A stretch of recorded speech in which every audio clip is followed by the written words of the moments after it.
અધ્યાય ચોથો, શ્લોક 39. જે વ્યક્તિ શ્રદ્ધાથી ભરેલો છે, જે તેના પ્રત્યે સમર્પિત છે અને જેણે ઇન્દ્રિયોને વશમાં કરી છે, તે જ્ઞાન પ્રાપ્ત કરે છે. અને જ્ઞાન પ્રાપ્ત કર્યા પછી થોડા જ સમયમાં તે પરમ શાંતિ પામે છે. ભગવાન કૃષ્ણ આ શ્લોકમાં આધ્યાત્મિક સાધકને આ જ્ઞાન પ્રાપ્ત કરવા માટેના જરૂરી ગુણોનો ઉલ્લેખ કરે છે. 3 મહાન ગુણો દર્શાવવામાં આવ્યા છે અને તેમને સમજવા માટે એ સમજવું જરૂરી છે કે શા માટે અમુક સાધકો નિષ્ઠાવાન સ્વ અનુયોગના દાવાઓ હોવા છતાં ખરેખર આત્મવિકાસની સીડીના નજીક ક્યાંય પહોંચી શકતા નથી. શ્રદ્ધા, ભક્તિ અને આત્મનિયંત્રણ એ 3 આવશ્યકતાઓ છે જે પ્રાપ્ત કરવી આવશ્યક છે. અને ખૂબ જ ટૂંક સમયમાં આપણે આપણા વર્તમાન નશ્વર બોજોમાંથી દિવ્ય સ્થિતિ પ્રાપ્ત કરવાની આશા રાખી શકીએ છીએ. આ 3 ગુણો નીચે સમજાવ્યા છે. શ્રદ્ધા. જો આપણી પાસે શ્રદ્ધા હશે તો આપણને જ્ઞાન મળશે. શ્રદ્ધા એટલે પોતાનામાં શ્રદ્ધા, આ બ્રહ્માંડની અર્થપૂર્ણતામાં શ્રદ્ધા. શ્રદ્ધા એક મહાન ગુણ છે જેને ફક્ત બૌદ્ધિક શિક્ષણ સરળતાથી નાશ કરી શકે છે. આજના વિશ્વમાં શ્રદ્ધાને ઘણીવાર અંધશ્રદ્ધા તરીકે ગેરસમજ કરવામાં આવે છે. શંકરાચાર્યના મતે શ્રદ્ધા એ છે જેના દ્વારા વ્યક્તિ આધ્યાત્મિક ગ્રંથો તેમજ દિવ્ય સલાહના શબ્દોનો ચોક્કસ અર્થ સરળતાથી સમજી શકે છે. જ્યારે આપણે શાળા કે કોલેજમાં જઈએ છીએ ત્યારે આપણે શ્રદ્ધા સાથે જઈએ છીએ. જ્ઞાન પ્રાપ્ત કરવાનું છે અને હું તે અહીં પ્રાપ્ત કરવાનો છું. આ સકારાત્મક વલણ સાથે આપણે શાળાએ જઈએ છીએ. આને કહેવાય છે શ્રદ્ધા. ભક્તિ.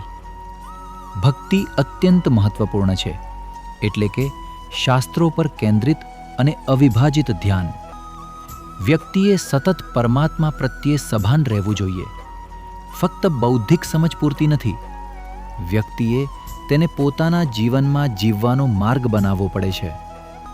વ્યક્તિએ તેને એક ધ્યેય તરીકે રાખવું જોઈએ અને તે ધ્યેય પ્રત્યે સમર્પિત રહેવું જોઈએ કે હું સત્યની શોધમાં છું. ફક્ત માનવ મનમાં જ સત્ય શોધવાની ક્ષમતા છે અને આ માટે વ્યક્તિએ તેની સંવેદનાત્મક ઊર્જાને શિસ્તબદ્ધ કરવી પડે છે. ભક્તિ સાથે ધ્યેય તરફ કામ કરવાથી 100% પરિણામ મળે છે. ઇન્દ્રિય નિયંત્રણ. શ્રદ્ધા અને ભક્તિ ટકાવી રાખવા માટે વ્યક્તિએ ઇન્દ્રિયોને વશમાં કરવી પડે છે. ઇન્દ્રિયો આપણને ઇન્દ્રિયના અતિશય મોહમાં ફસાવે છે. એકવાર આપણે આપણી ઇન્દ્રિયો દ્વારા લીપસી જઈએ પછી જીવનના ઉચ્ચ મૂલ્યો જાળવવાની શક્યતા ખૂબ જ ઓછી થઈ જાય છે. ભગવાન આગળ ઉલ્લેખ કરે છે કે એકવાર આ જ્ઞાન પ્રાપ્ત કર્યા પછી વ્યક્તિ પરમ શાંતિ તરફ જાય છે. ભગવાન આ શ્લોકમાં એવું વચન નથી આપી રહ્યા કે જીવનનું પરમ લક્ષ્ય પ્રાપ્ત થશે. ભગવાન સમજાવી રહ્યા છે કે એકવાર પરમ શાંતિ પ્રાપ્ત થઈ જાય પછી વ્યક્તિ ખૂબ જ ટૂંક સમયમાં જીવનના અંતિમ લક્ષ્ય સુધી પહોંચી જાય છે. આપણે અને આખું વિશ્વ શક્ય તેટલો ઉચ્ચતમ આનંદ અનુભવવા માટે દિવસ રાત પ્રયત્ન કરીએ છીએ. પરંતુ જો આપણે વિશ્વમાં આનંદ શોધવાનો પ્રયાસ કરીએ તો તે શક્ય નથી, કારણ કે સર્વોચ્ચ આનંદ ક્ષણિક હોઈ શકતો નથી. સર્વોચ્ચ આનંદ ત્યારે જ શક્ય છે જ્યારે વ્યક્તિ પોતાની અંદર તે આનંદ શોધે. આપણો દૈવી અસ્તિત્વનો સ્વભાવ આનંદ છે. તેથી સંપૂર્ણ આનંદ સંપૂર્ણ શાંતિ છે.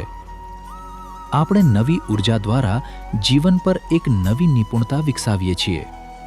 પછી જીવન જીવવાનો આનંદ બની જાય છે અને આપણે સંજોગોના પ્રાણી રહેતા નથી. તે આનંદ અને શાંતિ જે બધી શાંતિના કેન્દ્રમાંથી આવે છે. બધી શાંતિનું આ કેન્દ્ર એટલે આત્મા, આપણું દૈવી અસ્તિત્વ.